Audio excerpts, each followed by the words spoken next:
Good morning. Let's talk about troubleshooting with your internet service provider.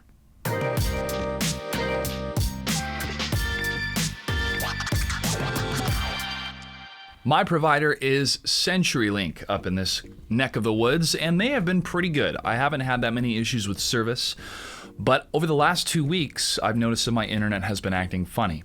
2 weeks ago, it was unable to connect for some reason, a little bit, but it was fine. Then last week on Thursday, it refused to connect. It would connect for a couple seconds and then reset. It was very annoying, especially because my livelihood is dependent upon internet. So after calling CenturyLink, they said, we'll be able to send somebody on Wednesday. That was almost a full week in order for them to figure out what was going on. Well, luckily, it seemed that the internet connection last week reestablished itself. And I thought perhaps CenturyLink was doing repairs because of the storm that had happened in this area. Then I thought, well, if they were doing repairs, wouldn't they have alerted their customer base in the area that they may lose connection within this time frame? After going through that scenario, I was happy that there wasn't really any major issues that needed to be addressed and that the internet was working just fine. Fast forward to last week, later on Friday, last Friday, if you watch my channel, you'll notice that I was unable to live stream Mortal Kombat because the internet went down again. I spoke to CenturyLink, I spoke to them after hours as well, and they said, well, it's not a service issue. Everybody has connection in your area, so it has to be something else. And as I was talking to somebody in chat, I told them the scenario, and they said, okay, we'll have to book a technician to come out there. And then at the end of the chat, the person said, my future depends upon your response to this survey. And I thought, you're putting all this pressure on the customers in order to judge fairly the response of somebody in chat who really can tell you to reset your power and wait 30 seconds and then fill out a form and some notes until a technician makes it. Man, that's a lot of pressure. Plus, I'm sick of these surveys. Management, it is your job to find somebody that is willing to be hired and to do the job. And if you have to have the responses of customers for every single interaction to determine if that person is worthy to keep their job or not, what are we doing? What are we doing? So, turns out that there was an issue with the ONT box. Now, I had to go through 2 different people in a week's worth of investigation to figure this out. And the person that I spoke to after hours was a technician. And he said, yeah, these ONT boxes, if the power went out or if there's some sort of power surge, like the storm, they could crap out. So that most likely is the issue. We'll send you a technician. They can be there Saturday. I was on the phone Thursday, waiting a whole day and Saturday on my hotspot. Wasn't ideal, but it was still manageable. So I said, okay, let's do it.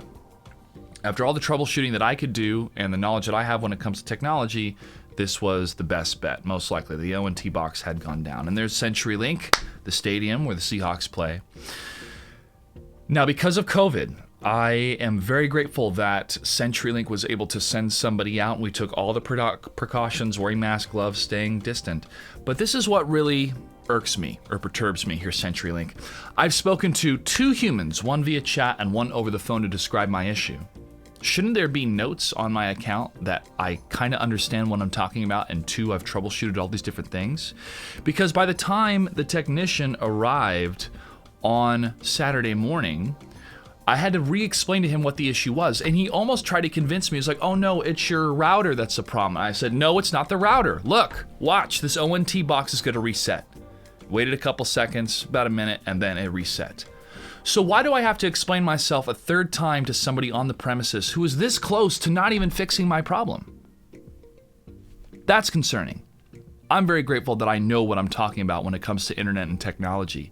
And I feel very sorry for any other customer that has to deal with this type of scenario that doesn't really know what's going on. Imagine if I didn't have the self-confidence and knowledge knowing that the ONT box is the issue. What if the technician came in and just saw what he saw, replaced my router, and that was it? I would still have the same issue, and a technician would have to be booked to come back on another day, most likely. So this is a big issue in terms of a customer being a number, right? If I have the knowledge base of using the internet and I'm using it every day for my business, shouldn't there be a little bit more communication and understanding between the customer and the service? I feel like CenturyLink didn't have that between these 3 different people that helped me get this scenario fixed. The one person that really knew the most was the technician working late hours over the phone, and I would trust that person's opinion on what to fix over anybody else's, both in person or over chat. Crazy scenarios. I know it feels like a Twilight Zone episode when we don't have any internet, but the troubleshooting tool on your computer is great if you're using Windows. I highly recommend that first. And if you're unable to isolate any of the issues between your own hardware and your computer's running just fine, then it's time to contact your internet service provider. And know that they may not be taking notes on the other end, so you're gonna have to re-explain yourself to somebody that shows up on the premises. But again, grateful they were able to send somebody during the pandemic. We took all the precautions, but I'm confident that I could have replaced the ONT box myself if the technician just stood outside my house, because I knew that's what the issue was.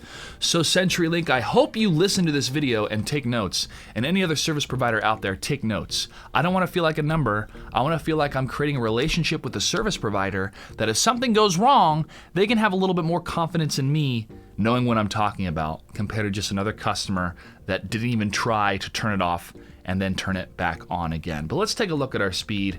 Oh boy, not too bad. A little bit slow on the upload today. It should be up in the 900s, but we're looking really good. This internet is beautiful, and one of the major reasons not only why I moved here, but why I stayed here. And hopefully this Twilight Zone episode of not having internet during a quarantine will be over.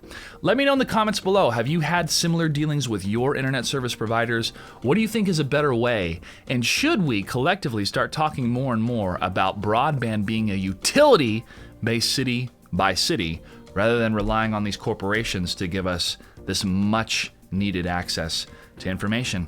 As always, thanks for your time. Hit that like button, subscribe, and next week I'll be showcasing how to use filters in OBS so you can have this cool shot using a green screen or other abilities with filters to make your broadcast even better.